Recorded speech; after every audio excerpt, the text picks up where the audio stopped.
Full double role ಇದೆ.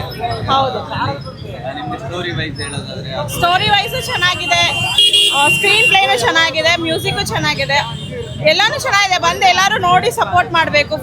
ಕನ್ನಡ ಫಿಲಮ್ಸ್ನ ನೋಡಬೇಕು. Challenging star, always challenging star only.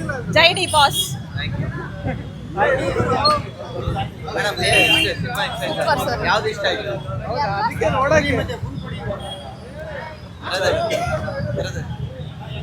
Sir ಹೇಗೆ ಇಷ್ಟ ಆಯ್ತು? ಸೂಪರ್ ಆಗಿತ್ತು ಫಿಲಮ್. ಏನು ಇಷ್ಟ ಆಯ್ತು?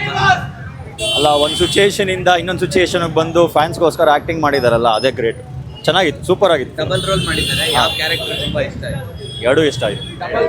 ಡಬಲ್ ರೋಲ್ ಮಾಡೋದಿಲ್ಲ, ದಿ ಡೆವಿಲ್ ಆಗಿ ಏನು ಆಕ್ಟಿಂಗ್ ಮಾಡಿದ್ದಾರೆ ಅದನ್ನ ನೋಡಕ್ಕೆ ಮಾತ್ರ ಜನ ಫುಲ್ ಕ್ರೇಜು. ನಮ್ಗಂತೂ ತುಂಬ ಇಷ್ಟ ಆಯಿತು. ಯಾವುದೇ ಮೂವಿಲಿ ಈ ಥರ ಬಾಸ್ ಆ್ಯಕ್ಟಿಂಗ್ ಮಾಡಿದ್ದೇ ಇಲ್ಲ. ಫುಲ್ಲು ರೊಮ್ಯಾಂಟಿಕ್ ಆಗಿದೆ, ಆಸ್ ಅ ವಿಲನ್ ಆಗಿ ತುಂಬ ಚೆನ್ನಾಗಿದೆ. ಇನ್ನೊಂದು ಡೈಲಾಗ್ ಏನಂದರೆ, ಸೂರ್ಯನ್ಗೆ ತುಂಬ ಹೊತ್ತು ಗ್ರಾಂಡ್ ಐಡಿಯಾ ಅಲ್ಲ, ಬಟ್ ನಮ್ಮ ಬಾಸು ಬಂದೇ ಬರ್ತಾರೆ, ಆದಷ್ಟು ಬೇಗ ಬರ್ತಾರೆ ಚಿನ್ನ, ಅಷ್ಟೇ.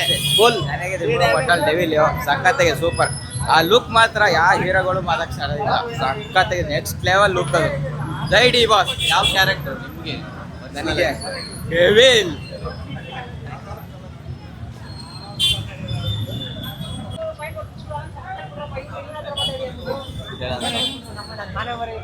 ಓಕೆ, ಬ್ರದರ್ ಹೇಗಂತ ಮೂವಿ? ಸೂಪರ್ ಆಗಿತ್ತು ಮೂವಿ. ಏನು ಇಷ್ಟ ಆಯ್ತು? ತುಂಬ ಸ್ಟೋರಿ ವೈಸ್ ಹೇಳೋದಾದ್ರೆ ಎಲ್ಲ ಸೂಪರ್ ಆಗೈತೆ. ಅದ್ರ ಬಗ್ಗೆ ಅವ್ರ ಆ್ಯಕ್ಟಿಂಗ್ ತುಂಬ ಇಷ್ಟ ಆಯಿತು. ಸೂಪರ್ ಆಗೈತೆ ಮೂವಿ. ಎಲ್ಲರೂ ಥಿಯೇಟ್ರಿಗೆ ಬಂದು ಫಿಲಮ್ ನೋಡಿ. ಜೈ ಡಿ ಬಾಸ್. 25ಕ್ಕೆ ಸ್ವಲ್ಪ ಸ್ಟೋರಿ ಲೈನ್ ಹಳೇದು ಅನ್ಸುತ್ತೆ, ಬಟ್ ಪ್ರಿಡಿಕ್ಟಬಲ್ ಮಾಡಿದ್ರೂ ಒಂದು ಎಂಗೇಜಿಂಗ್ ಆಗಿದೆ, ನೋಡ್ಬೋದು, ಚೆನ್ನಾಗಿದೆ, ಒಂದ್ಸಲ ನೋಡ್ಬೋದು. ಯಾವ political drama. So as usual ಎಲ್ಲ ಮೂವೀಸಲ್ಲಿ ಹೇಗಿರುತ್ತೆ ಹಾಗೆ. ದರ್ಶನ್ನ ಒಂದು ಒಳ್ಳೆ ಡಿಫ್ರೆಂಟ್ ಶೇಡಲ್ಲಿ ನೋಡ್ಬೋದು. ಚೆನ್ನಾಗಿದೆ, ನೋಡ್ಬೋದು. Thank you.